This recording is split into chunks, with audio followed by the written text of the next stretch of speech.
যে তিনি সংখ্যালঘুদের কথা ভাবেন, তিনি মুসলিমদের কথা ভাবেন, তিনি হিন্দুদের কথা ভাবেন, তিনি আসলে কারোর কথাই ভাবেন না। সিপিএম অন্যায় করেছিল, মানুষ গণতান্ত্রিক অধিকার প্রয়োগ করে তাদেরকে ভাগিয়ে দিয়েছে। যদি মানুষ দেখে যে বিজেপি অনাচার করছে, তাকেও কেন্দ্রীয় সরকার থেকে দরকারে টেবিল টার্ন করে দেওয়া হবে, কোনো অসুবিধার কিছু নেই। কিন্তু আমার প্রশ্নটা হচ্ছে, আপনি বাংলার মুখ্যমন্ত্রী হিসেবে আপনি কি করছেন? কখনো কাস্ট সার্টিফিকেট বেআইনি, কখনো বলছে চাকরি দিয়েছে বেআইনি, কখনো রেশন চুরি, কখনো স্বাস্থ্য ব্যবস্থার করাপশানের হিসেব করতে করতেই বছরের পর বছর পার হয়ে যাচ্ছে। এইটা আমাদের কাছে খুবই দুশ্চিন্তার এবং লজ্জার হয়ে দাঁড়াচ্ছে। আমাদের মাথায় রাখতে হবে যে কোনো বিচারপতি যখন বিচার দেন, এখানে তো এটা তো ক্লাস 5-এর টিফিন চুরির মামলা নয় যে হঠাৎ ক্লাস মনিটরের মনে হলো কারোর ওপর ব্যক্তিগত রাগ আছে, এসে টিচারের কাছে নাম লিখে দিলাম যে ও চোর। এটা তো হয় না। আপনি তাদের হয়ে গেছেন হচ্ছে গিয়ে সুপ্রিম কোর্টে, সেখানে গিয়ে কখনো শেখ শাহজাহানের পক্ষে লোক পাঠাচ্ছেন, কখনো উল্টোপাল্টা যুক্তি উপস্থাপনা করছেন। আজ অবধি এসএসসির পক্ষ থেকে একটা সঠিক আর্গুমেন্ট দিতে পারেনি। তৃণমূলকে বললেই তারা বলছে এ তো 2010-এ পাস হয়েছে, এইসব সিপিএমের করা প্রভিশন, সিপিএমকে জিজ্ঞেস করুন। আরে বাবা, 2010-এ যদি ক্যাবিনেটে একটা জিনিস পাস হয়ে থাকে, একটা রুল পাস হয়ে থাকে, আপনি 2011-এ গভর্নমেন্ট ফর্ম করছেন, আপনি তারপর সেই রুলটাকে এক্সিকিউট করছেন, আপনি দেখে নেবেন না? আপনাদের আমলা নেই, আপনাদের অ্যাডভাইজারি কমিটি নেই। আনফর্চুনেটলি আপনাদের এই তোষামদের জন্যে, আপনাদের এই দুর্নীতির জন্যে কারা সাফার করছে? সাধারণ মানুষ। তারা কিন্তু কিচ্ছু করেনি। তারা না সিপিএম, না তৃণমূল, না বিজেপি। তারা কি এই এত বড় বড় কথা বলে, বিরাট বিপ্লবের কথা বলে, আন্দোলনের কথা বলে, জনগণের গর্জন, বিরোধীদের বিসর্জনের কথা বলে, বিজেপি তারাও সিপিএম নিশ্চিহ্ন করে, এই সমস্ত কথা বলে বেসিক নেসেসিটিটুকু, শিক্ষা, চাকরি, কর্মসংস্থান, এইটুকুই যথাযথভাবে দিতে পারছে না। প্রায় এই যে ওবিসি ক্যাটাগরি, যেটা নিয়ে এত প্রশ্ন হচ্ছে, আপনি 2017 স্ট্যাটিস্টিক্স আমি দেখছিলাম যে বহু পোস্ট যেখানে ওবিসি সংরক্ষণ পাওয়ার কথা ছিল, সেই ব্যাকওয়ার্ড ক্লাসের মানে ওই পোস্টগুলো ভ্যাকেন্ট পড়ে আছে, সেখানে চাকরিতে লোক নেওয়া হয়নি। তার মানে এই যে সংরক্ষণ করছি, আপলিফমেন্টের কথা বলছি, এই কথাগুলোও আসলে মিথ্যে প্রমাণিত হয়ে যাচ্ছে। অদ্ভুত একটা রটনা তৈরি করেছেন যে মোদি দেশের শত্রু, উনি একমাত্র দেশের কথা ভাবেন। তাহলে ইন্ডি জোটের ফেস হলেন না কেন? ওনাকে জিজ্ঞাসা করুন না। মমতা বন্দ্যোপাধ্যায় বিরোধী শক্তি হিসেবে কি করছেন, তার পলিসি কি? তিনি দেশের কথা বাদ দিন, তিনি রাজ্যের জন্য কি ভাবছেন? যে আমি যদি মোদিকে সরিয়ে দিয়ে ফেসকে, ইন্ডিয়া জোটের মুখকে, তৃণমূল কংগ্রেস কি ইন্ডিয়া জোটের পার্ট না পার্ট নয় জানে না। একটা সরকারের বিরোধিতা করতে গেলে আপনার নিজের কাছে কিছু পলিসি থাকতে হবে। তৃণমূল নিজের ম্যানিফেস্টোতে পরিষ্কার করে বলতেই পারেনি যে সে যদি সরকারে আসে, যদি মমতা বন্দ্যোপাধ্যায়কে প্রধানমন্ত্রী হিসেবে দেখি, তাহলে তিনি কি এডুকেশন পলিসি আনবেন, তিনি কি ফরেন পলিসি আনবেন, তিনি কি হচ্ছে আমাদের নাগরিকদের জন্য কি কি সোশিও ইকোনমিক ফ্যাক্টর আনবেন।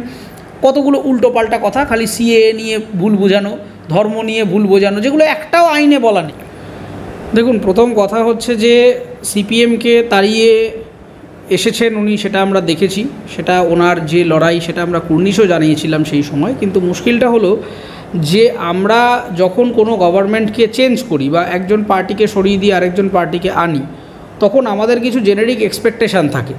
সেই এক্সপেকটেশানগুলো পূর্ণ হচ্ছে কি না সেটা আমাদের দেখতে হবে। আমরা মমতা বন্দ্যোপাধ্যায়কে এই দেখেই এনেছিলাম, যারা সে সময় ভোট দিয়েছেন নাগরিকরা, যে এই দুর্নীতিগ্রস্ত সিপিএমের যে অব্যবস্থা, যে অসভ্যতামি, তাদের ব্যুরোক্রেটিক স্ট্রাকচারের ভাঙন, সেইগুলোর থেকে একটা নতুন মুখ, একটা নতুন লিডারশিপ যদি উঠে আসে। কিন্তু তারপরে আমরা ক্রমাগত দেখলাম, ওরে বাবা, এ তো আরও বড় দুর্নীতিগ্রস্ত সরকার, এ তো মানে শিক্ষা, স্বাস্থ্য কোনো কিছুকেই ছাড়ছে না। তো এখন বিজেপিকে তাড়াবেন নাকি সিপিএমকে তাড়াবেন না কংগ্রেসকে তাড়াবেন, সেটা আমাদের প্রয়োজন মানে আলোচনার বিষয় না। আমাদের বিষয়টা হচ্ছে যে আমরা বাংলার অর্থনীতি, সমাজ, সেখানে কি রিফ্লেকশন দেখতে পাচ্ছি গভর্নমেন্ট হিসেবে, তার থেকে কী পাচ্ছি, সেইটা তিনি যদি যথাযথভাবে করতে পারেন তাহলে আমাদের কোনো আপত্তি নেই। কিন্তু এখনও পর্যন্ত আমরা এই দুর্নীতির মারপ্যাচ থেকেই বেরিয়ে উঠতে পারছি না। প্রত্যেক দিন কখনো কাস্ট সার্টিফিকেট বেআইনি, কখনো বলছে চাকরি দিয়েছে বেআইনি, কখনো রেশন চুরি, কখনো স্বাস্থ্য ব্যবস্থার করাপশানের হিসেব করতে করতেই বছরের পর বছর পার হয়ে যাচ্ছে। এইটা আমাদের কাছে খুবই দুশ্চিন্তার এবং লজ্জার হয়ে দাঁড়াচ্ছে। দেখুন, এটা উনি বারংবার কলকাতা হাইকোর্টকে অবমাননা করে আসছেন। এর আগেও বলেছিলেন বিজেপির আদালত, কখনো বলেছেন এইসব তুলে দেওয়া উচিত। আমি জানি না যে কেন ওনার বিরুদ্ধে কন্টেম্প্ট অফ কোর্ট প্রসিডিং হয় না। এই বারবারন্তটার জন্যে কিন্তু বিচার ব্যবস্থার প্রতি মানুষের আস্থা হারিয়ে যাচ্ছে। একজন বিচারপতি যখন রায় দেন, তখন সরকার পক্ষের উকিল থাকে, সেখানে বিপক্ষের উকিল থাকে, তারা প্রত্যেকে একটা লজিক্যাল আর্গুমেন্ট উপস্থাপনা করে। সেই উপস্থাপনার পরে বিভিন্ন তথ্যাদি, বিভিন্ন ইনভেস্টিগেশন, বিভিন্ন ওপিনিয়ন এবং প্রিভিয়াস অন্যান্য হায়ার কোর্টের জাজমেন্ট, এইগুলো অ্যানালাইজ করে নানা রকমের সামাজিক দিক পর্যালোচনা করে, আইনি অ্যাসপেক্ট পর্যালোচনা করে বিচারপতিরা একটা জাজমেন্ট ইস্যু করেন। সেই জাজমেন্টটা আপনি হায়ার কোর্টে চ্যালেঞ্জ করুন। আগেও তো এসএলপি করেছেন সুপ্রিম কোর্টে, সেখানেও তো গিয়ে ঝাড় খেয়েছেন। সেখানেও গিয়ে প্রধান বিচারপতি বলেছে যে সিস্টেমিক ফ্রড হয়েছে। অনেক কথা বলেছিলেন মুখ্যমন্ত্রী যে কিচ্ছু দুর্নীতি হয়নি, সব নাকি বিজেপি করছে, সিপিএম করছে। এখানে বিজেপি সিপিএমের প্রশ্নই নেই। মামলাগুলো করছে যারা অ্যাফেক্টেড বেনিফিশিয়ারি। চাকরি চুরি নিয়ে মামলা করেছিল যারা যোগ্য চাকরি প্রার্থী, তারা কি বিজেপি করতে বলেছে না সিপিএম করতে বলেছে? তারা মামলা করেছে, তারা কেসটা জিতেছে। আপনি তাদের হয়ে গেছেন হচ্ছে গিয়ে সুপ্রিম কোর্টে, সেখানে গিয়ে কখনো শেখ শাহজাহানের পক্ষে লোক পাঠাচ্ছেন, কখনো উল্টোপাল্টা যুক্তি উপস্থাপনা করছেন। আজ অবধি এসএসসির পক্ষ থেকে একটা সঠিক আর্গুমেন্ট দিতে পারেনি। একই রকমভাবে এই যে কাস্ট সার্টিফিকেট নিয়ে যে ইস্যুটা হলো, কি বলেছে হাইকোর্ট? হাইকোর্ট বলেছে যে এটার যে কনস্টিটিউশনাল প্রভিশন রয়েছে বা যে নিয়ম মেনে এটা করা উচিত ছিল, সেই নিয়মটা ফলোড হয়নি, সেই জন্য সার্টিফিকেটগুলো আমরা আর গ্রহণ করব না। কিন্তু হাইকোর্ট কিন্তু এটাও বলেছে যে চাকরিগুলো আমরা লোকের থেকে নেব না। তার কারণ বিভিন্ন সরকারের অসভ্যতামির দায়ভার বারবার তো নাগরিকদের ওপরে দেওয়া যায় না। আজকে এই দুর্নীতির জন্যে 5-6 হাজার 8 হাজার লোকের জন্য 25,000 লোক সাফার করেছেন। আবার যদি এই ওবিসি সার্টিফিকেটের জন্য আরও যদি 5-10 হাজার লোকের চাকরি যায়, মহামারী মন্বন্তর লেগে যাবে বাংলায়।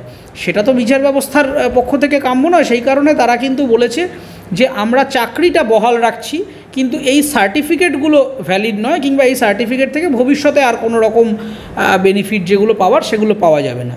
এখন প্রশ্নটা হচ্ছে, তৃণমূলকে বললেই তারা বলছে তো 2010-এ সে পাস হয়েছে, এইসব সিপিএমের করা প্রভিশন, সিপিএমকে জিজ্ঞেস করুন। আরে বাবা, 2010-এ যদি ক্যাবিনেটে একটা জিনিস পাস হয়ে থাকে, একটা রুল পাস হয়ে থাকে, আপনি 2011-এ গভর্নমেন্ট ফর্ম করছেন, আপনি তারপর সেই রুলটাকে এক্সিকিউট করছেন, আপনি দেখে নেবেন না? আপনাদের আমলা নেই, আপনাদের অ্যাডভাইজারি কমিটি নেই, আপনারা সেইটা ভালো করে তলিয়ে দেখে নিয়ে সেটা এক্সিকিউট করবেন না? আপনারা নতুন সরকার এসছেন, আপনাদের কাছে ক্ষমতা ছিল সেটাকে ওভাররুল করে দেওয়ার, আপনারা করেননি। আপনারা মনে করেছেন যে মানুষকে ভুল বুঝিয়ে কোনো রকমভাবে টুপি পরিয়ে বছরের পর বছর যেভাবে চালিয়ে যাচ্ছেন, এইবারও সেভাবে চালিয়ে যাবেন। কিন্তু আনফর্চুনেটলি আপনাদের এই তোষামোদের জন্যে, আপনাদের এই দুর্নীতির জন্যে কারা সাফার করছে? সাধারণ মানুষ। তারা কিন্তু কিচ্ছু করেনি। তারা না সিপিএম, না তৃণমূল, না বিজেপি। তারা কি চেয়েছে? যে ভাই, আমরা আর্থসামাজিকভাবে পিছিয়ে পড়া কিছু কমিউনিটির মানুষ, আমাদের সামাজিক উন্নতি হোক, আমাদের কাজ পাই, আমরা পড়াশোনা শিখি, আমরা চাকরি পাই, আমাদের পরিবার খেয়ে পড়ে বাঁচুক, এইটুকুই তাদের সামান্য পাওনা একটা সরকারের থেকে। আনফর্চুনেটলি এই এত বড় বড় কথা বলে, বিরাট বিপ্লবের কথা বলে, আন্দোলনের কথা বলে, জনগণের গর্জন, বিরোধীদের বিসর্জনের কথা বলে, বিজেপি তারাও সিপিএম নিশ্চিহ্ন করে, এই সমস্ত কথা বলে বেসিক নেসেসিটিটুকু, শিক্ষা, চাকরি, কর্মসংস্থান, এইটুকুই যথাযথভাবে দিতে পারছে না। প্রাইভেট সেক্টর ছেড়ে দিন, সরকারি চাকরি, সরকারি পরিষেবা, যেটা একটা পাওয়া, একটা ফান্ডামেন্টাল রাইটের মধ্যে পড়ছে আমার, সেইটুকুই পাচ্ছি না। তারপরে আপনারা এক্সপেক্ট করছেন যে প্রাইভেট ইন্ডাস্ট্রি হবে, বড় বিনিয়োগ আসবে, বড় বাজার হবে, আরও 4টে বেসরকারি বিনিয়োগ আসবে।